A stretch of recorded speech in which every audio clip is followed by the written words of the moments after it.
Gender definitions. They're a funny thing. Here we are, men, women, sharing the same world, having many of the same experiences, but the way they impact on us can be completely different. When I was younger, I was quite interested in the opposite sex.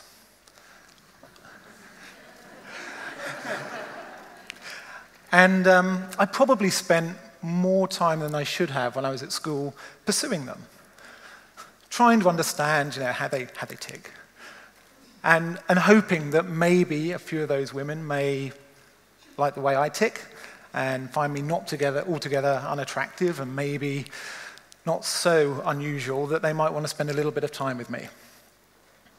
And like many young men, I struggled quite hard.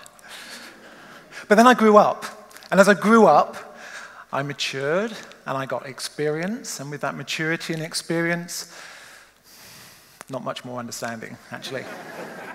As the old saying goes, men are from Mars and women are from Venus. And I used to hear things like, Richard, you just don't get it. You don't get what I'm feeling. And the reality is, I didn't. How could I? You see, we all go through life with a singular, unique lens that is ours.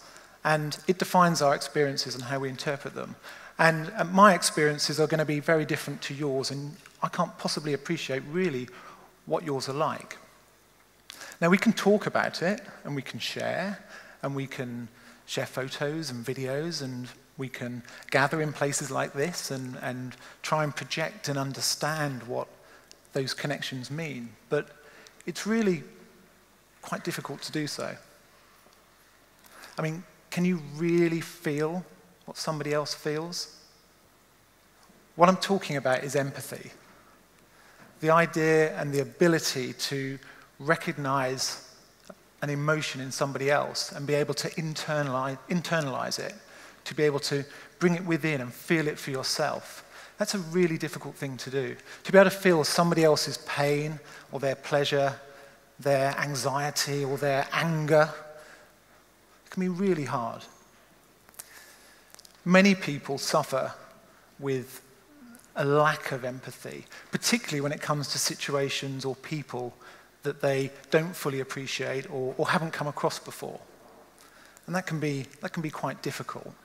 Now, I believe that through virtual reality and the use of virtual reality, we can start to help form some extra empathy. We can start to give people the ability to understand what other people are feeling by seeing things through their particular lens. Now, virtual reality has been in the news quite a lot in the last year or so. I'm sure everybody in this room has read plenty about it and probably seen and maybe experienced it. A lot of those conversations have been around gaming, but where virtual reality is going and where its end game is what really excites and interests me. And that's in the idea of presence, of creating presence, where you project somebody into another space, and that it's so convincing that they can believe it to be their own experience, that they can have the idea and the feeling, almost a visceral feeling, of being in that space at that time. And it was this idea of presence that really drew me towards virtual reality. The idea that you could communicate a feeling so strong that maybe you could start to feel and have that empathy that built up around the experience you were having it, because you were having it firsthand, rather than watching it on a 2D TV or in a conversation. So we wanted to explore that, and we started to experiment. We started to think about everyday scenarios that men and women would understand, and we could put them into those scenarios and explore the different reactions that they might have. So we've been looking at 3 scenarios so far. which are broadly represented up there. The first one is a bar situation, a pub, a barroom situation. The second is a family breakfast scenario. And the third is a morning bathroom routine. And we've been looking at how you can use VR to take people into those spaces. So this is the first one, and the one I'm going to focus on today. This is the bar. This is any bar, as you can see. And what we did is we created a wraparound virtual reality walk through this bar that we're then able to allow people to travel through. And I'm just going to run a little bit of the video so you can see a little bit of it.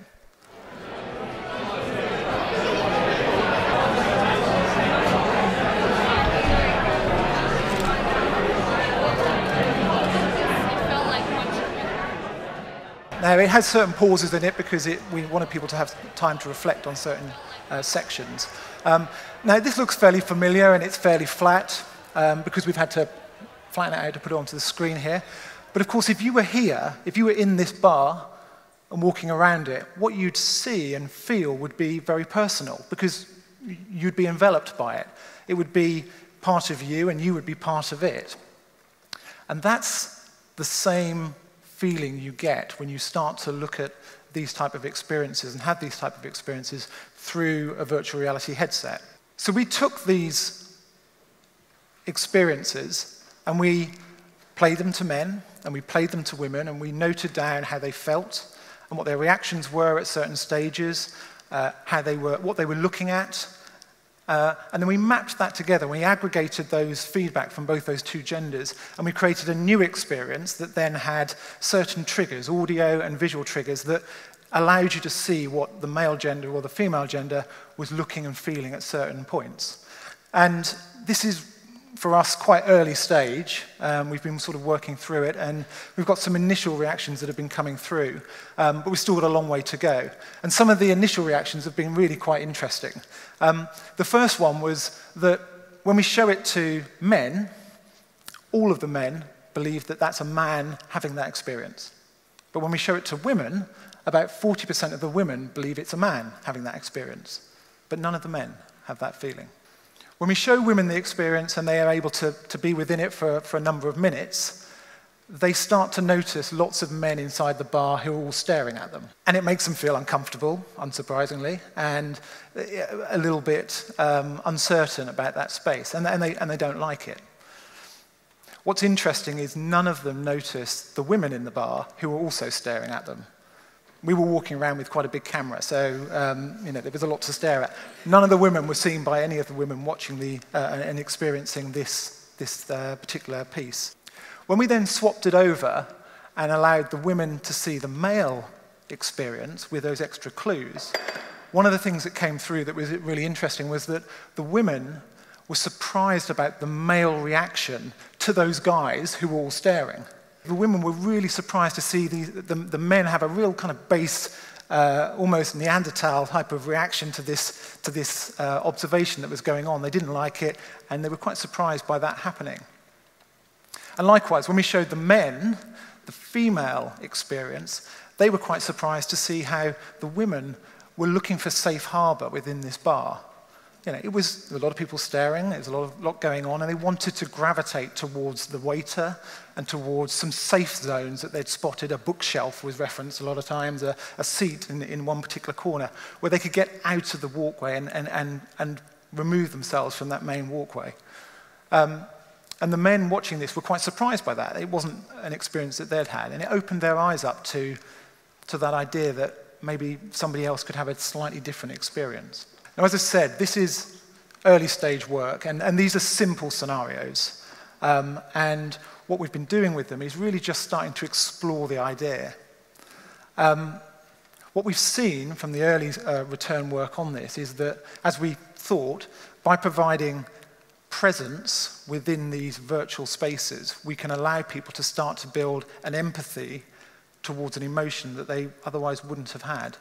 That they could start to get some understanding about how a woman processes one of these scenarios, or a guy processes one of these scenarios. That virtual reality could deliver presence, and through it, it could deliver empathy. Now, as I said, these are really simple scenarios, but that movement, that idea, and the ability to internalize that feeling, that's really powerful when you start to think about more complex situations, like the breakdown of a relationship, for instance, where communication and empathy are often in short relief.